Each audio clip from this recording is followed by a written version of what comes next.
São exatamente 15 horas e 46 minutos, a gente daqui a pouquinho já tem que começar a encerrar o programa. A participação do Fred, a partir de hoje, ele sempre estará presente aqui conosco, justamente será essa, de achar os caminhos para o casamento. Não, ele não é casamenteiro, ele não arruma o marido ou ele arruma a esposa, não é isso. Ele é um cerimonialista, aonde ele, além disso, ele tem uma empresa de eventos que faz os casamentos, que produz os casamentos, você não precisa se preocupar com nada, e além disso é um grande cerimonialista. Ele também faz os casamentos. Para quem não sabe, ele foi quase padre, hoje ele é quase casado, também. E então o que acontece? O Fred, ele tem todo o subsídio suficiente para que vocês possam começar a entender melhor o fator dessa conjunção, o fator do casamento, né? O que é realmente se casar. O casar está muito mais além do que o vestido da noiva, a festa. Precisa ter um entendimento muito forte, a simbologia, por que o casamento tem as suas simbologias, o que aquilo significa, e tudo isso vocês vão aprender aqui com o Fred Ross também, que estará aqui comigo sempre, falando sobre toda essa estrutura casamenteira. Obrigado, Felipe. É interessante você entender que, enquanto a maioria das empresas que trabalham com casamento estão ganhando dinheiro e objetivando fazer a produção do casamento, nós, na nossa empresa, resolvemos assumir a missão de cuidar dos noivos, cuidar das pessoas. E a assessoria que nós prestamos, a produção que nós fazemos, ela parte do princípio humano de preservar esse casamento.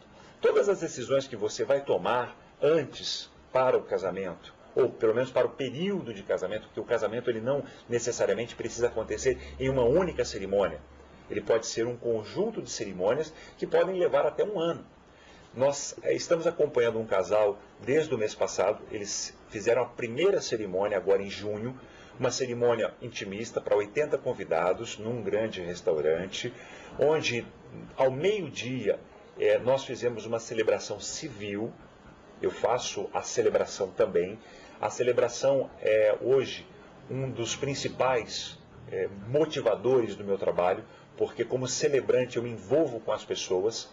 Eu faço a celebração substituindo o tradicional casamento religioso, o faço de maneira personalizada, de acordo com a crença dos noivos, de acordo com a ideia religiosa dos familiares e principalmente respeitando a característica que os noivos querem levar de Deus para o casamento deles. E assim, de maneira única, o casamento fica transferido para os familiares, para os padrinhos e para os convidados, de uma maneira inusitada, de uma maneira diferenciada, porque vai ter essa personalidade dos noivos. E eu falando desse casal, quero lembrar você do período. Esse casal que se casou em junho agora, só no civil, em abril eles farão uma celebração religiosa. Olha só, junho a abril de 2011. Eles estão em processo de casamento. Não é só o noivado que pode durar de 6 meses a 1 ano e meio. O casamento também pode durar. A cerimônia, diga-se de passagem, a cerimônia, essa transição do noivado para o casamento pode durar algum tempo. As pessoas se esquecem porque que a bodas de 1 ano de casamento se chama de papel. É porque muitas vezes você termina de assinar os papéis depois de 1 ano de casado. Aí vem uma grande mudança comportamental na sociedade, que é a aceitação. Há algum tempo atrás, os casamentos levavam 3 dias, isso era tradicionalíssimo acontecer. Você esperava os parentes virem de longe, hospedavam todos, você tinha um processo que demorava no mínimo 3 dias. E as pessoas parece que acham que isso é querer gastar dinheiro. Não é. Isto é você asfaltar a estrada para passar do 1º ano, do 3º ano, do 5º ano, do 7º ano de casamento. Quando você chegar no 10º ano de casamento, você já está numa área mais confortável do relacionamento, que é quando você começa a falar junto, a pensar a mesma coisa sem estar perto, a adivinhar. Aí sim eu olha que interessante isso, que é interessante não, é engraçado, sim, né? Coração de mulher é igual de circo. Sempre tem um palhaço, sempre tem um lugar para um palhaço. Bom, O que se deve dar a um homem que pensa que tem tudo? Uma mulher para ensiná-lo como funciona. Por que apenas 10% dos homens vão para o céu? Porque se todos fossem, seria um inferno. Qual o nome da doença que paralisa as mulheres da cintura para baixo? Casamento. O que aconteceu à mulher que conseguiu entender os homens? Ela morreu de tanto rir, não teve tempo de contar a ninguém. Adorei. Por que é que os homens têm a consciência limpa? Porque eles nunca usam. Por que Deus criou primeiro o homem e depois a mulher? Porque as experiências são feitas primeiro com animais e depois com humanos. Essa é boa. Essa é boa. Aí vem, homens, por que elas têm pelo menos um lado positivo? Porque são necessários milhões de espermatozoides para fertilizar um único óvulo. Porque os espermatozoides são masculinos e se negam a perguntar o caminho. Quando é que o homem perde 90% de sua inteligência? Quando fica viúvo. Em função da Copa, eu tenho uma interessante para contar também. As crianças na sala de aula foram perguntadas pela professora se elas entendiam a relação social das famílias, né? Classe A, B, C, D. Aí a menininha levanta e fala, professora, meu pai tem tudo.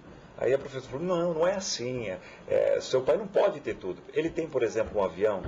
Professora, meu pai não tem um avião. Levanta outro garotinho e fala, não, mas meu pai tem tudo. Meu pai tem tudo. Aí a professora pergunta, ele não pode ter tudo. Por acaso ele tem um submarino? Aí o menininho fala, não tem. Aí levanta o famigerado Joãozinho e fala, não, meu pai tem tudo, professora. Por que, Joãozinho, seu pai tem tudo?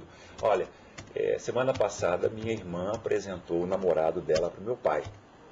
Quando o namorado da minha irmã entrou na sala, meu pai viu que era um argentino e disse, era só o que me faltava. Então meu pai tem tudo. Bom, agora também tem outra coisa que é muito legal aqui. Por que ela é no lado positivo? Quando é que uma menina... qual é a diferença entre homens e as frutas? Um dia as frutas amadurecem. Sempre detona o homem, né? Olha como a mulher pode ser autoconfiante sim, porque ela precisa se explicar menos. O homem é que está precisando se explicar mais. Eu tenho duas notícias interessantes dessa semana sobre casamento. Pode ser breve? Rapidíssimos. Uma que, cada vez mais, o casamento está se tornando uma instituição social, deixando os paradigmas religiosos para uma segunda instância. No entorno do mundo todo, o casamento estável ou a liberação do casamento está ficando um projeto que está se transformando em lei. E um tabloide trouxe essa semana que um casamento de celebridade virou piada, virou comédia, porque deu um quebra-pau danado. O Alex Wright, vencedor do Celebrity Big Brother, na Grã-Bretanha, resolveu se casar e deu exclusividade para um veículo noticioso apenas. Os paparazzi chegaram e tomaram porrada dos seguranças. Não faça um casamento patrocinado, porque você perde a mão. Você vai correr sérios riscos, antes, durante e depois. Tome cuidado. Bom, estamos chegando ao final. Muito obrigado. Mais uma vez, Fred, você é fantástico. Muito obrigado. Nossa audiência mais um dia bombou e eu espero que vocês tenham gostado também. O Fred, fiquem ligados todas as quintas-feiras, das 15 às 16 horas, aqui o Algo a Mais. E o Fred sempre estará presente conosco, 2 ou 3 vezes por semana, falando sobre casamento. Então vocês não podem perder. 2, 3 vezes por mês. 2, 3 vezes por mês. H de hora, V de Vitória, número 7, cerimonial.com.br. www.hv7cerimonial.com.br. Foi. De lá você tem acesso a todas as redes de relacionamento em que eu estou presente, aos nossos blogs. Comente, escreva, Fred com H no final, FRED, H no final, hv7cerimonial.com.br. H de hora, V de Vitória, número 7, cerimonial.com.br. Fred, até a próxima. Obrigado, querido, mais uma vez. E para você, tenha uma ótima semana. Amanhã é feriado, curta muito. Um beijo para todos vocês que participaram do chat. Um beijo para vocês e eu espero vocês aqui na próxima quinta, das 15 às 16 horas.